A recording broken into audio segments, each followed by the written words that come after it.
In my last video, I talked about the stats and the ability of the Evolve Zap. Today, I'm going to get into some gameplay with it and decks it's good in. Alright guys, so I decided to show two matches with decks it's good in so you guys get a good sense of how to use the card and how strong it actually is. So in the first game, it's going to be Lava Hound against Mega Knight Wallbreakers. Both decks, of course, are known for being very good with the Zap. And then in the second game, I'm going to show P.E.K.K.A. against Hog, so you guys can see how it is inside of cycle decks, because a lot of people were predicting it's going to be used instead of Log, so we will see if that is the case. So if you guys didn't see what the ability was yet, basically it's like 3 zaps essentially. So the first one is normal, and then the radius gets bigger, and then at the same time it also deals more damage, and all 3 zaps together is actually enough to be able to take out things like the Magic Archer and the Mother Witch. So very strong. The thing is though, is it is 2 cycles, so considering you are going to be using them in heavier decks, that could be a little annoying sometimes. Obviously things like the Barbarians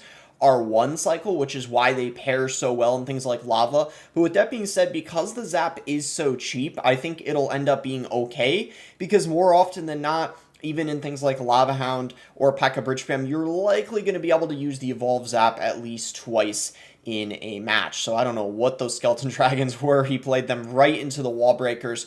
My prediction too, how the Evolve Zap is going to change gameplay and stuff like that, is I think people using the Zap evolution, they're going to be using the regular Zap more often. Usually the regular Zap, people would rarely use it in some matchups because there would just be nothing it would get value on. But because you really want to be playing that Evolve Zap as often as you can, you're going to be seeing, I think, the regular Zap use more when they have the Zap evolution, just cycling it on the tower even, or just things you traditionally wouldn't use it on, because the Evo Zap is pretty much getting value every single time, especially if you're playing it on top of the tower, hitting something next to it, because it's dealing basically the damage as a fireball. So as you can see, the Evolve Zap is in rotation right now, so likely getting some value out of it with a Lava Push would be the best case scenario. See, the difference between the Evolve Zap and the regular Zap, the Evo Zap, you actually want to be patient and use it on something valuable, whereas the regular Zap, it's kind of fine if it goes to waste. It's not really that big of a deal because it's only 2 elixir, but the Evo Zap,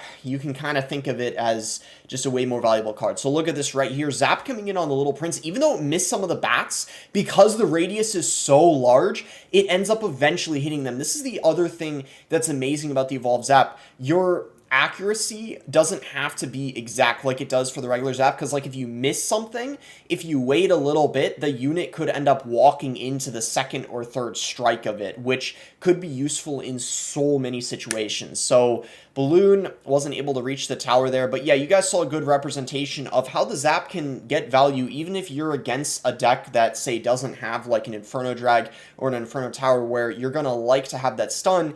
In just regular games, it's gonna be useful just because of all the damage it dealt. You saw against that Little Prince and the bats that ended up reaching. So this is going to be a pretty easy win for Lava here. This is a good matchup for Lava Hound anyway. Typically, it should be able to beat Mega Knight. The next game I was going to show you guys is P.E.K.K.A. Bridge Spam. I think this is one a lot of people were excited about because the P.E.K.K.A. got a buff too, a range buff, which is going to make it a lot better, especially defensively and just sniping things across the bridge. And then against Hog. So Hog has Zap in this deck instead of Log, and this was something a lot of people were wondering. Well, how good are cycle decks going to be? Like maybe 2.6 with Zap instead of Log, because you're just getting so much damage from it. Is it possible we're finally going to see Log's usage go down? Keep in mind, this is the first time we've ever gotten a spell evolution, so only time will tell what's going to happen. This is going to potentially be like the benchmark for these spell evolutions here.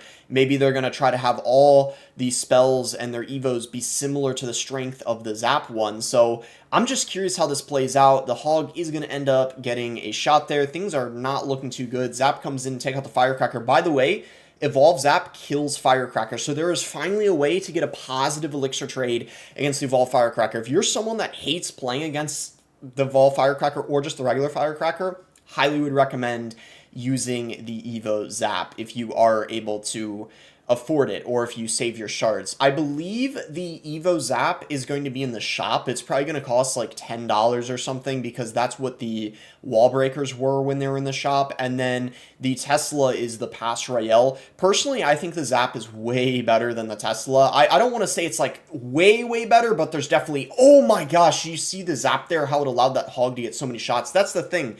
The utility of the Evolved Zap is just going to make a massive just difference in a lot of situations, like not even just when you're taking units out, but just for the distraction. So here they end up killing the goblins, but then look at how much damage they got on the Cannoneer Tower as well. See, this is the thing. Cannoneer is debatably better than the Princess Tower right now. I know a lot of casuals think it's bad, or maybe some people think they're about the same, and it just depends on the matchup. Technically, the Evo Zap could be a nerf to the Cannoneer Tower, because a 2 elixir card dealing all that damage to a tower, imagine if you're able to get down like 3 Evo Zaps on a Cannoneer Tower in one match. That is so much damage to the Cannoneer. I think that's probably at that point taking away like a third of the Cannoneer's health just from a 2 elixir spell. So I'm just curious to see what happens. This is not looking good though. Technically, Hog usually does counter P.E.K.K.A. pretty well. I don't know if the range buff of the P.E.K.K.A. is going to make a massive difference. When the balance changes come in tomorrow or day after tomorrow, I'm very curious to do some gameplay videos on the balances, because the balances are pretty good this time around. So Hog is going to get stopped there, and we'll see if we can see a comeback happen here from the P.E.K.K.A. player. So we get a potentially any poison down? No. So yeah, the Evo Tesla is going to be very good against things like the Battle Ram, of course, because of the stun. But I think overall the Evolved Tesla is very situational, whereas I think the Evolved Zap is going to get more value in more scenarios, regardless of what the matchup is, because the Evo Tesla is also 2 cycles. If they made it 1 cycle, though, I think it would be way too broken. And I know I didn't do a video on the Evolved Tesla. Part of it was I think it's just pretty bad. I think it's going to be one of the worst Evos, so I didn't think it would be that exciting to do video on. And I actually don't even have the dev build right now, technically speaking. I know a lot of people thought I do have it, but I don't. I've actually never had it, but I actually lost my access because I shared something I wasn't supposed to. I never talked about that in a video. I'm getting off track here a little bit. I apologize. But as you see, the Evo Zap was able to defend the Hog and get a lot of value there on defense. So it just gets a lot of value, I feel like, in a lot of scenarios. I think this is going to be an average evolution. That's my prediction. I'd be lying if I said this is really broken, the Evo Zap, but at the same time, I think it's better than the Evo Tesla. It's definitely not bad. The Evo Tesla, I think, is probably a bottom 3 Evo. Evo Zap, I think, is around in the middle. But you can let me know what you guys think, your opinion. But as you saw in this match, like, it didn't absolutely carry in scenarios, but it made a difference. Oh, 8 HP. That's not over yet. But wait, Evo Archer? Oh my gosh, what a comeback. Alright guys, wrapping things up here with some final thoughts. In my opinion, I'm a fan of the Evolved Zap. I think it's a really good first evolution. We finally have a spell evolution, which is exciting. It also doesn't look like it's too broken, but it also doesn't look like it's bad. It looks like it's going to be about an average evolution, so I'm all for that. Make sure to like and subscribe if you enjoyed the video.